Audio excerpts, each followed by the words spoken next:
What started as a simple job caring for a billionaire's baby turned into the most bizarre situation Maria could never have imagined. But when her boss came home early that Tuesday afternoon, everything changed forever. Welcome, please like and subscribe. Where are you watching from, and the time you're using to watch this video. Maria's alarm buzzed at 5:30 a.m., just like every other morning for the past 2 years. She rolled out of her narrow bed in the small apartment she shared with her sister, pulled on her uniform, and began the hour-long commute to the Whitmore estate. The towering iron gates, manicured lawns, and marble fountains still took her breath away, even after all this time. At 26, Maria had worked for plenty of wealthy families, but none quite like the Whitmores. Richard Whitmore III had made his fortune in tech, selling his social media company for $8 billion before his 30th birthday. His wife, Catherine, spent most of her time at their homes in the Hamptons or Switzerland. And then there was Eleanor Whitmore, Richard's 78-year-old mother, who lived in the east wing of the mansion and had very particular ideas about how things should be done. But Maria's favourite part of the job was little Benjamin. At 8 months old, he was all chubby cheeks and infectious giggles. His parents were often travelling for business or pleasure, leaving Maria as his primary caretaker. She'd grown so attached to him that carrying him around the house while she worked felt as natural as breathing. "Good morning, my little prince," Maria whispered as she lifted Benjamin from his crib that Tuesday morning. He gurgled happily and reached for her face with his tiny fingers. She secured him in the soft baby carrier on her back, a system that had taken weeks to perfect, but now allowed her to keep him close while having her hands free for cooking, cleaning, and organising. The kitchen was Maria's domain. She'd mastered Richard's preference for his coffee, Ethiopian single origin, medium roast, no cream, Catherine's dietary restrictions, keto, no nightshades, organic everything, and Eleanor's nostalgic requests for the recipes from her childhood. As she whisked eggs for Eleanor's breakfast soufflé, Benjamin babbled contentedly against her back, occasionally grabbing handfuls of her dark hair. "Maria, dear, could you bring my breakfast to the sunroom today?" Eleanor's voice carried down the hallway, imperious as always, despite her age. "Of course, Mrs. Whitmore," Maria called back, adding fresh herbs to the soufflé. Eleanor Whitmore was a character straight out of an old Hollywood movie, perfectly coiffed silver hair, expensive jewelry even at breakfast, and an air of aristocracy that made everyone around her feel like they should curtsy. She'd been the wife of Richard's father, a steel magnate, and had never quite adjusted to being the mother-in-law rather than the lady of the house. "Oh, what a darling sight," Eleanor cooed as Maria entered the sunroom with the breakfast tray, Benjamin still secured on her back. "He looks so content there. You know, Maria, you remind me of the women in my grandmother's village in Italy. They carried their babies everywhere while they worked. So practical, so maternal." Maria smiled politely, used to Eleanor's sometimes condescending observations wrapped in what she probably thought were compliments. "He likes being close, Mrs. Whitmore. It keeps him calm while I work." "Yes, I can see that." Eleanor's pale blue eyes studied Maria with an intensity that made her slightly uncomfortable. "You know, dear, I've been having such terrible back pain lately. My physiotherapist says it's from too much sitting. Perhaps, well, this might sound unusual, but would you consider giving me a little ride around the house, just to help with my circulation?" Maria nearly dropped the crystal orange juice glass. "I'm sorry, ma'am." "Oh, you carry Benjamin so effortlessly. I'm quite petite, you know. In my day we had to be creative with our exercise routines. Consider it therapeutic movement." The request was so bizarre that Maria didn't know how to respond. Eleanor was tiny, maybe 90 pounds soaking wet, but she was still a 78-year-old woman. And Maria's employer's mother, and completely serious, judging by the expectant look on her carefully made-up face. "Mrs. Whitmore, I'm not sure that would be appropriate, or safe." Eleanor's expression shifted to the imperious look that had probably terrorized servants and socialites for decades. "Maria, dear, I'm not asking you to carry me up Mount Everest, just a gentle stroll around the first floor, for my health." When Eleanor used that tone, Maria had learned there were really only two choices: comply or find another job. And with Benjamin giggling on her back and her sister's medical bills piling up, she couldn't afford to lose this position. "If you're certain it's what you want, Mrs. Whitmore." "Wonderful. Now, how do we manage this?" That's how Maria found herself 20 minutes later carrying not just Benjamin on her back, but Eleanor Whitmore on her front, secured in a modified baby carrier that Eleanor had somehow procured from who knows where. The elderly woman weighed barely more than Benjamin, but the psychological weight of the situation made Maria feel like she was carrying a piano. "This is marvelous," Eleanor exclaimed as Maria carefully walked through the grand foyer. "I can see everything from up here, the dust on the chandelier, the scuff mark on the marble. Maria, we really must speak to the cleaning service." Benjamin seemed fascinated by having Eleanor so close, reaching out to grab her pearl necklace while she chatted away about everything they passed. What had started as a bizarre request was turning into an oddly pleasant tour of the house, with Eleanor providing running commentary on family history and pointing out architectural details Maria had never noticed. "You know, this reminds me of when Richard was Benjamin's age," Eleanor said as they passed the portrait gallery. "I used to carry him around the house just like this, though I was much younger then. His father thought it was spoiling him, but I believed babies needed to feel secure and loved." There was something wistful in Eleanor's voice that made Maria's irritation soften. Maybe this wasn't just about exercise or boredom. Maybe a lonely elderly woman just wanted to feel useful and close to her family again.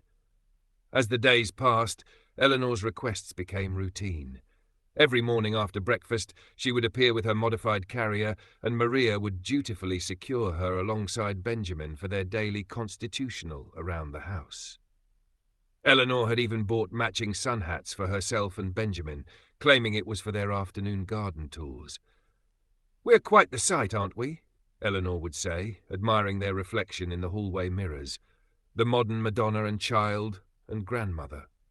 Maria had to admit there was something endearing about Eleanor's enthusiasm. She'd never seen the older woman so animated, so engaged with the world around her. And Benjamin seemed to love having his great-grandmother so close, the two of them babbling at each other in their own special language. But Maria couldn't shake the feeling that this arrangement was getting out of hand. Eleanor had started making requests for specific routes. She wanted to see the rose garden, inspect the library, check on the condition of the Persian rugs in the living room. What had started as a brief morning walk was turning into hours of Maria carefully navigating the house while carrying 2 passengers. "Maria, dear, I've been thinking," Eleanor announced on a particularly warm Thursday morning as they made their way to the conservatory. "Perhaps we should document our little adventures. I could have someone take photographs. Think of what a unique family album this would make." "Mrs. Whitmore, I really don't think. Or better yet, we could make a video. Exercise with Eleanor. I could become an internet sensation. You know how popular those fitness influencers are these days." The thought of becoming Eleanor's unwitting co-star in viral videos made Maria's stomach churn, but before she could formulate a polite refusal, they heard the familiar sound of Richard's Tesla pulling into the circular driveway. "That's odd," Eleanor murmured, checking her diamond-encrusted watch. "Richard isn't supposed to be back from Singapore until tomorrow." Maria's heart started racing. Richard had never seen their unconventional arrangement, and something told her he wouldn't find it as charming as Eleanor did. But there was no time to safely unload Eleanor. They were in the middle of the main hallway, perfectly visible from the front door.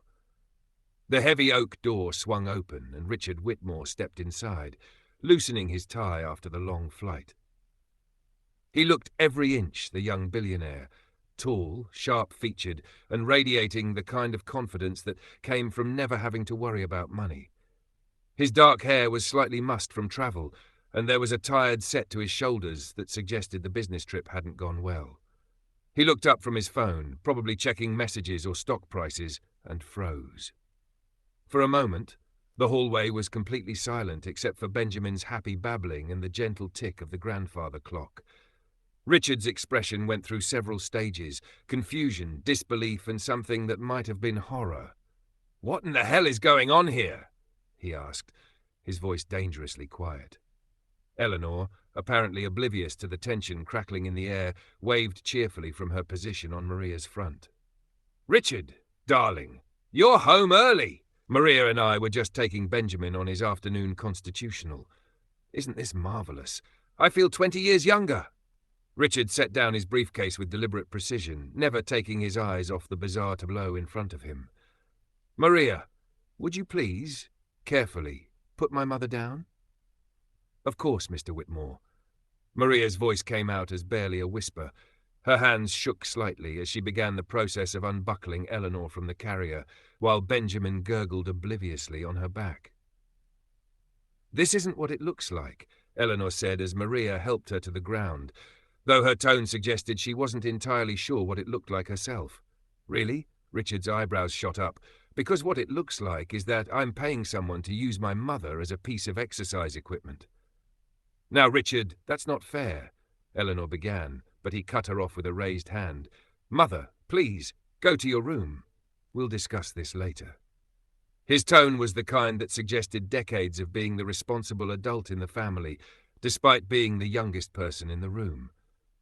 Eleanor looked like she wanted to argue, but something in Richard's expression must have warned her off. She smoothed her perfectly styled hair, adjusted her pearls, and walked away with as much dignity as someone who'd just been caught being carried around like a toddler could manage. Richard waited until he heard Eleanor's bedroom door close before turning his attention back to Maria. She was still standing frozen in the hallway, Benjamin now mercifully quiet on her back, as if he sensed the tension in the room. "How long has this been going on?" Richard asked. Maria's mouth felt dry as sandpaper. "About 2 weeks, sir." 2 weeks.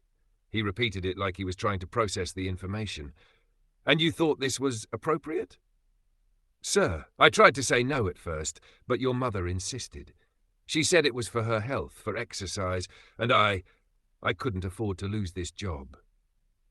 The admission hung in the air between them. Richard studied her face for a long moment, and Maria found herself holding her breath. She'd grown to love this job, to love Benjamin, even to have a grudging affection for Eleanor's eccentric demands.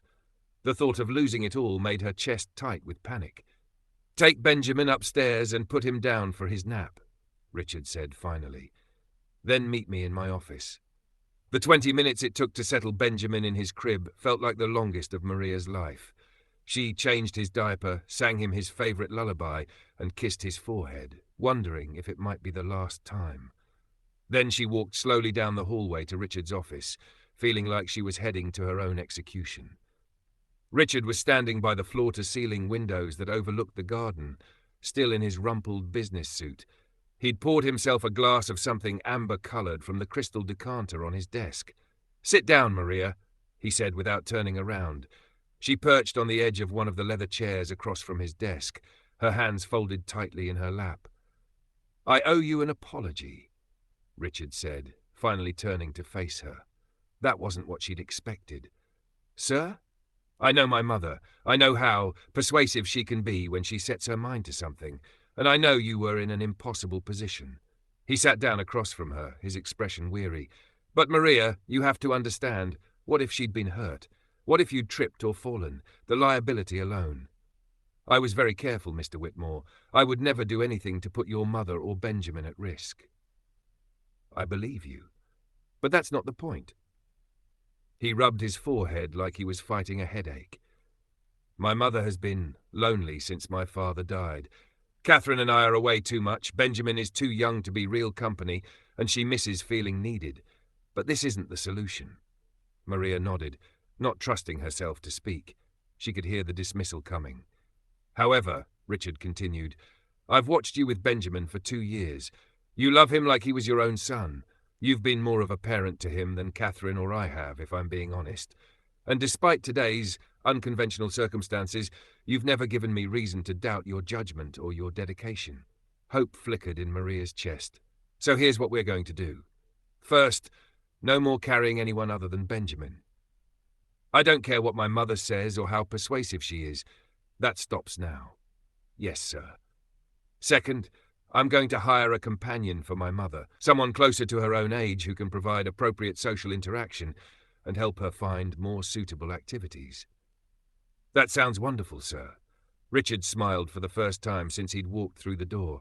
And third, I'm giving you a raise. 20%.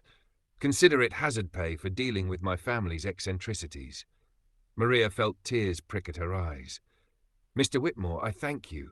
You don't know what this job means to me. I think I'm starting to understand.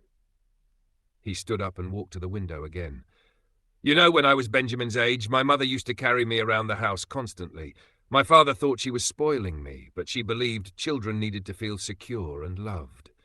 She told me once that those were the happiest days of her life, when she felt needed and useful and completely devoted to caring for someone else. Maria thought about Eleanor's wistful comments about carrying Richard around the house, and suddenly the whole bizarre situation made a little more sense. Maybe the companion could help her find ways to feel useful that don't involve creative transportation solutions, Maria suggested carefully. Richard laughed. A real laugh this time, not the polite chuckle she'd heard him use with business associates. You're more diplomatic than I am. Yes, I think that's exactly what she needs. 3 months later, Maria was in the kitchen preparing Benjamin's lunch when she heard familiar laughter from the garden. Through the window she could see Eleanor and her new companion, Dorothy, playing with Benjamin in the sandbox. Dorothy was a retired kindergarten teacher with endless patience and an impressive collection of sun hats that rivaled Eleanor's. The two women had bonded over their shared love of afternoon tea and their mutual determination to spoil Benjamin absolutely rotten. Look at them, Richard said, appearing beside Maria at the window. He was holding a cup of coffee, Ethiopian single origin, medium roast, no cream, exactly the way he liked it. I haven't seen Mother this happy in years. Benjamin was toddling between the two women, shrieking with delight every time they applauded his wobbly steps. Eleanor was sitting on a garden bench, Dorothy beside her, both of them laughing as Benjamin decided the sandbox was more interesting than walking practice. Dorothy's been good for her, Maria agreed, and your mother's been teaching her some Italian recipes. They're planning to make fresh pasta for Sunday dinner. God help us all, Richard said with fond exasperation. Last time Mother decided to cook, she nearly burned down the kitchen trying to flambe something. Dorothy, here's your story.